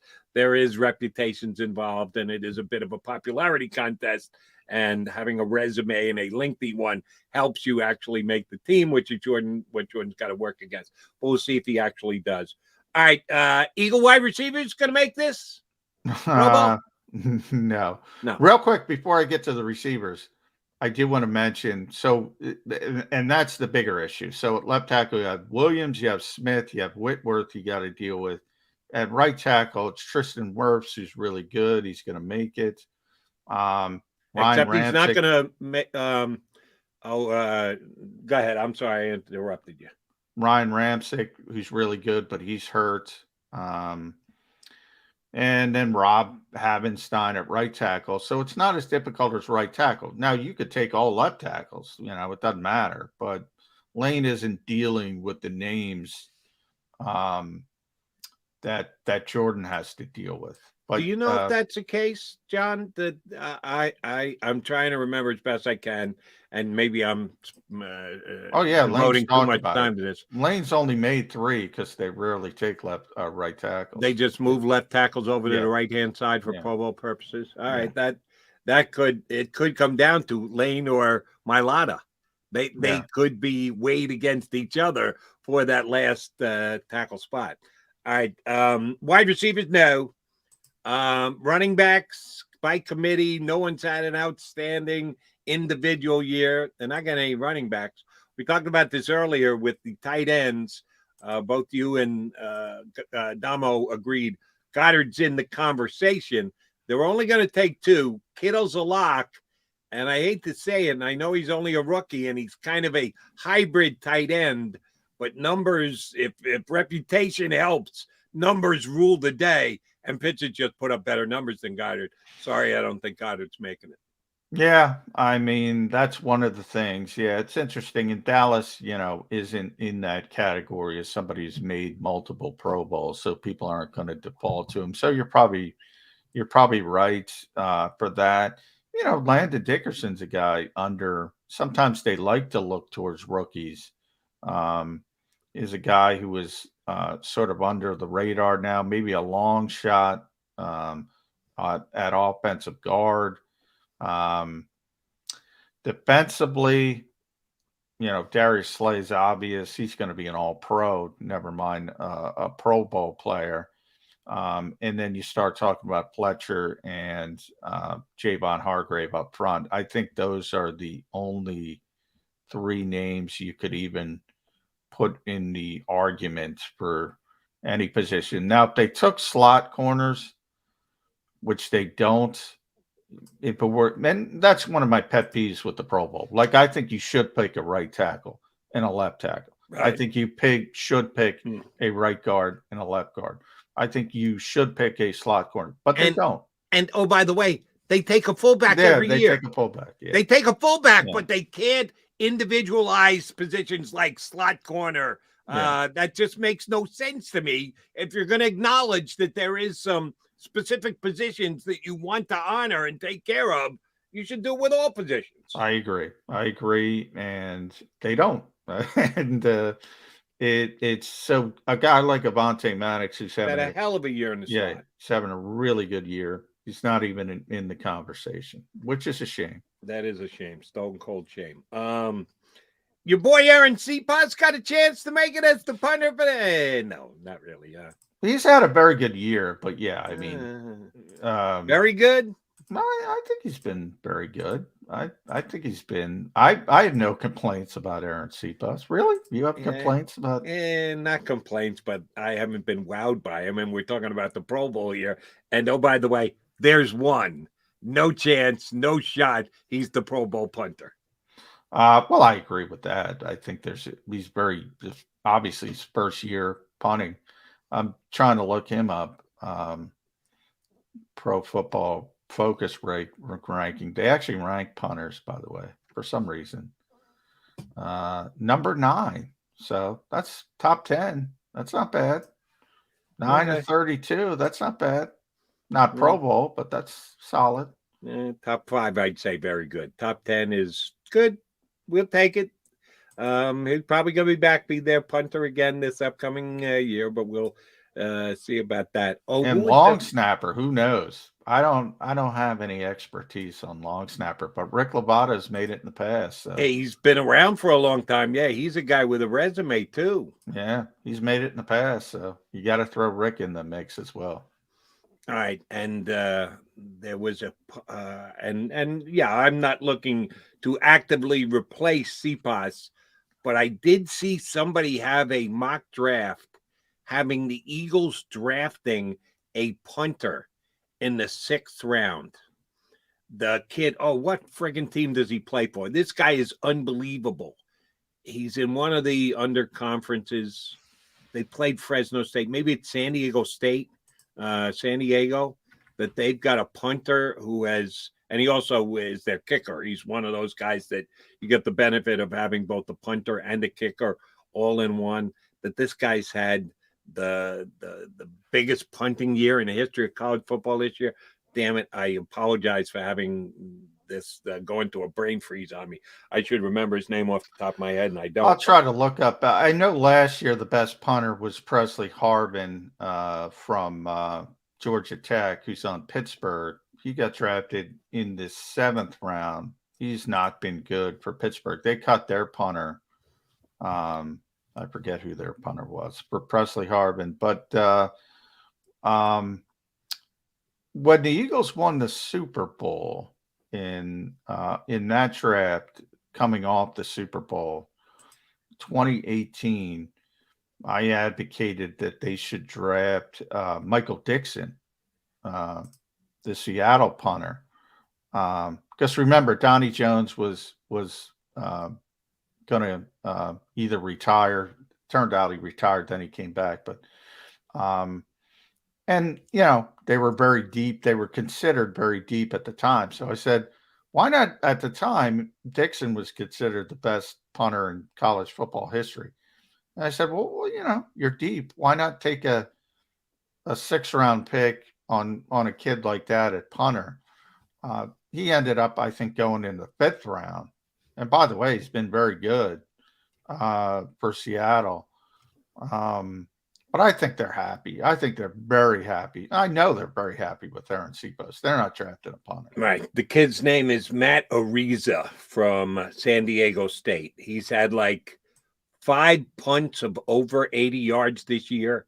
And when I say 80 yards, it's not 50-yard punt that takes a big bounce on the receiver's head and rolls. No, I'm talking 75 yards in the air type punts that this kid from San Diego State has had this kind of season. Yeah, he won the Ray. I'm just looking up the Ray Guy Award because Presley Harvin won it last year.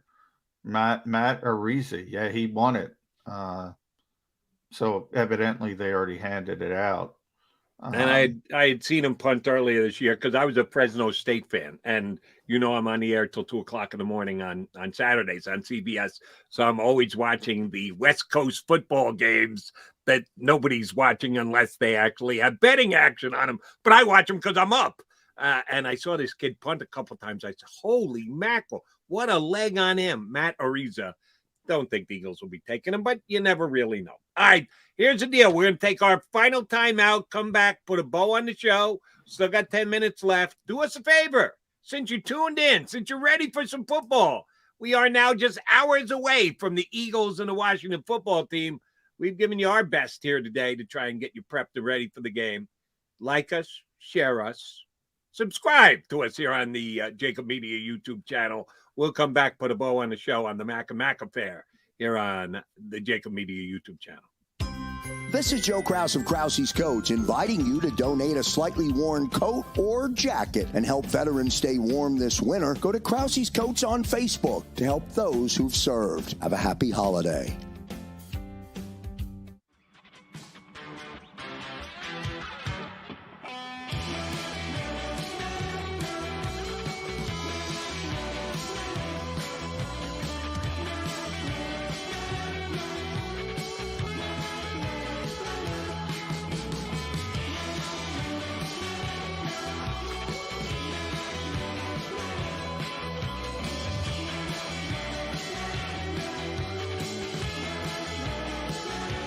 At Stateside Vodka, every new customer gets the world's best rocks glass.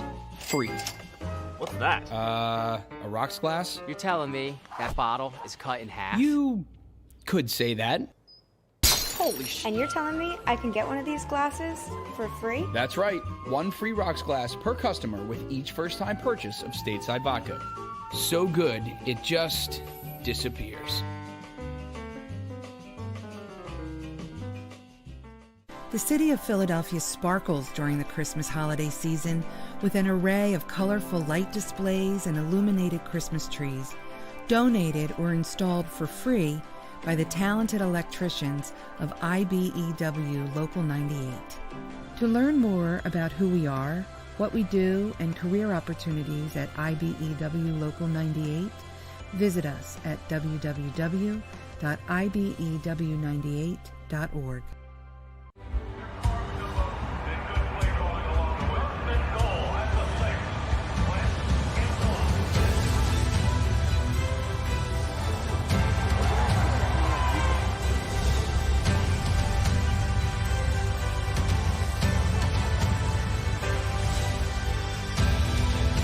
Field of life, First Trust Bank is there for you. Champions on three. 1, 2, 3. Because Philadelphia dreams deserve a Philadelphia bank. As a hardworking American, you've never experienced how tough life can be until now. A catastrophic injury while working on the job. A personal injury from someone else's negligence. Turned away by other law firms in the region who didn't bother to learn your story. It's time to meet the Fritz & Beyond Cooley Law Firm and managing partner Brian Fritz. Badly injured? Call the Fritz & Beyond Cooley Law Firm. Find out why they say, we got this. Go for the midnight dares. Go for the game. Go for the hits. Go for the fans. Go for the win. Go to Ocean Casino Resort. Book your trip at theoceanac.com.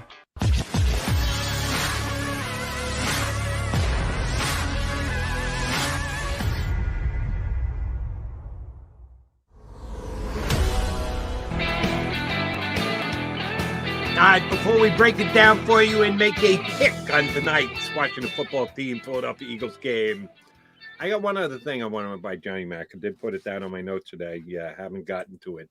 According to Jason Lockenfora, very good NFL insider for CBS. I like Jason because he comes on my show on CBS every once in a while. We haven't been able to get him here on Birds 365 yet. Jeff Kerr has tried, and we haven't been able to match up schedules yet. It's not like he said, Birds 365. No, I will not stoop to those. No, he's actually said he'd come on. We just haven't been able to work it out. But Jason's one of the better inside NFL guys. He reported yesterday that Doug Peterson would be quite interested in the Jacksonville Jaguar opening now that Urban Meyer has been given his walking papers. Now, I need you to put your Tony Khan appreciation aside. Since he is a wrestling aficionado, you told me yesterday, oh, don't kid yourself. He's very much a mover and shaker with that football team, too. I think his father kind of runs the show. But if you tell me Khan has influence on his dad, I'll take your word for it. Put the Tony Khan appreciation aside. The organization's a dumpster fire, and they have been since his papa bought the club 10 years ago. They have done zippity-doo-dah since under his stewardship as an owner. But they do have Trevor Lawrence, and I still love the kid. I know he's had a lousy year. I know he doesn't look like he's ready to take over and become a star quarterback in the NFL. But I know what I saw at Clemson. I still think he's got great mechanics and form. I think all they need to do is surround him with some talent. He's got a chance to blossom big time. If he's offered the job tomorrow or the day after, whenever, highly unlikely, probably not till the end of the year. But if they start reaching out and they start talking to him and they offer him the job, if you were Doug Peterson, would you take that? Or if they said, Doug, we need to know now. We want you to be our coach, but we don't want to wait on this. Here's the job. Take it or leave it. If you're Doug Peterson, what do you do? You take it for exactly what you said, Trevor Lawrence. That's what you want as a head coach, especially an offensive head coach in this league. You want a young quarterback with a chance to be a superstar, what he thought he had in Philadelphia one time with Carson Wentz, and he always used that term, we're married, we're, coupled. You want Trevor Lawrence if you're a head coach in this league. And this season hasn't dampened anyone's long-term thought process when it comes to Trevor Lawrence. Now, maybe it affects him. Real quick on Tony. Tony doesn't have any. Tony's really big into personnel. That's Shad's fault hiring Urban Meyer. Tony, other than he's very close with his dad. How's the Jags personnel? Well, no, I just mean he's a personnel nerd, like he's a wrestling nerd. So, in other words, you said he probably doesn't know. I think when we were talking with Mike, probably he knows the players. I'm saying he knows the players. Like he might not be able to evaluate players. That is probably true, to be honest. But he knows, he's very involved. He likes it. That's all I meant by that. As far as hiring, yeah, that's Shad's fault, man. That ain't Tony's fault. Real quick, though, I want to say we do have some news because Ron Rivera was on a radio station this morning. Said the team is in Philly. Taylor Heineke and Kyle Allen remain down in the D.C. area. If they get good testing news today, they can get hustled up for the game. Otherwise, expect Garrett Gilbert under center in his 29 transactions. So it's looking like you're going to get Garrett Gilbert. All right. So that raises this question. Do you believe in the state of Maryland there are more Redskin fans Washington football team fans or Eagle fans?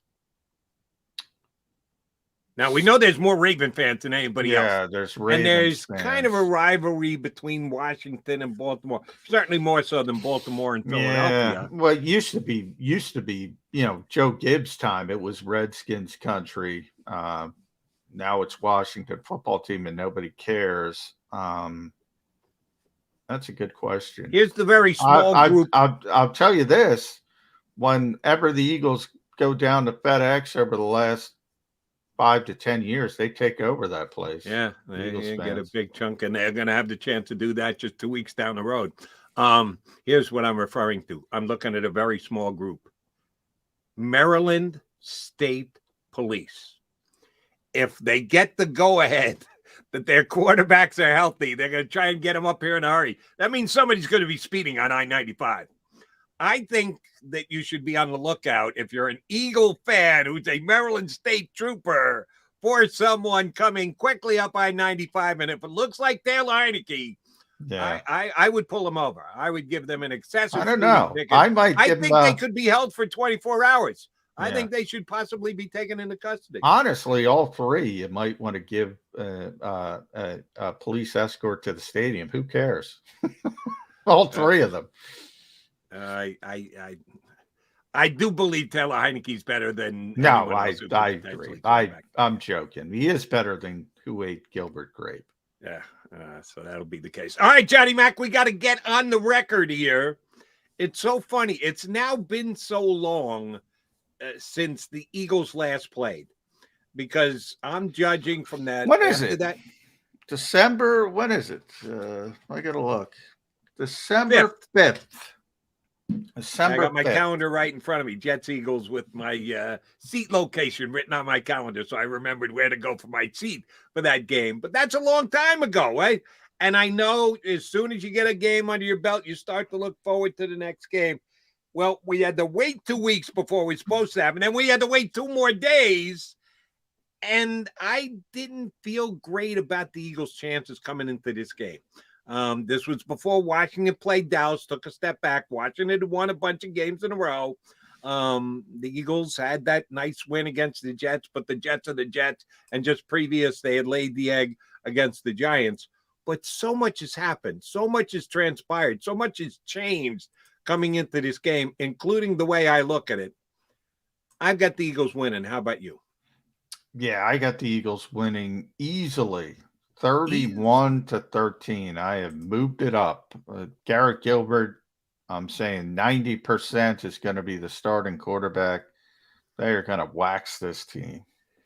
I think they're going to win, but I'm not going with the Wax. As a matter of fact, I would not play this game at 6.5 points. I think it's going to finish right around a touchdown. I think the Eagles will win by a touchdown. Could be 23-16 or 23-17. I think it'll be an under-type game. I think both offenses will struggle tonight. I'm not sure that either one comes out and puts mega points on the board. So I think it'll be a close game, which means it'll be a competitive game, which means it'll be a fun game to watch right until the end. I just don't think it'll be a highlight game. Kind of like those two games we had last night. At least the Raiders game was won on a last-second field goal, which, by the way, and they do have pretty good boom mics for these games specifically, but the NFL Network might not be as good as the other broadcast outlets. Do you think they got the timeout in on the the Raider kicker, the Vegas kicker, before he kicked it? I didn't pay that much attention to it. I did see Mike Preeper was right by the officials, so I'm thinking he got it. In those types of situations, it's not necessarily like, does the official get it done? If he hears it from in this case the acting head coach, he's going to give it to him. But I didn't know it was honestly that big of a controversy. I just saw him standing next to him, so I assume he got it. Right. From the really nitpicking department, the referee standing next to him didn't have the whistle in his mouth. Oh, yeah. There's a possibility the coach is going to call a timeout. Yeah. The clock is ticking. You're supposed to acknowledge to everyone that he got the timeout in time. The ref had to put the whistle into his mouth. He should be fined for that. All right. Yeah, that's an officiating problem. They're not going to blame that on the coach. You're right if he's not ready. But, from my perspective, the game, though, Jody, I agree. It's going to be ugly early. This is a game I expect at some point Washington's going to realize we can't do anything offensively, and they're going to start getting frustrated. You're probably going to have a pick six or something from Darius Slay that's going to jump on, and it's going to start to snowball from there. All right, so Johnny Mac says 31-13 Birds. I say 23-16 Birds. We both got Birds winning. We'll go down, we'll watch a game, and we'll come back here 22 hours from now and talk about it right here on Birds 365. John, safe travels. Who do you sit next to in the press box? Kratz on one side, typically Bob Groats on the other. Okay. Tell Kratz and Groats and everybody else I send my regards. Have a good time down at the game. We'll have a good time right back here in 22 hours, hopefully after our Birds win on Birds 365. If you missed any of today's show on the JAKIB Media channel, listen to the podcast on your way home. Available on YouTube, Apple, and Spotify.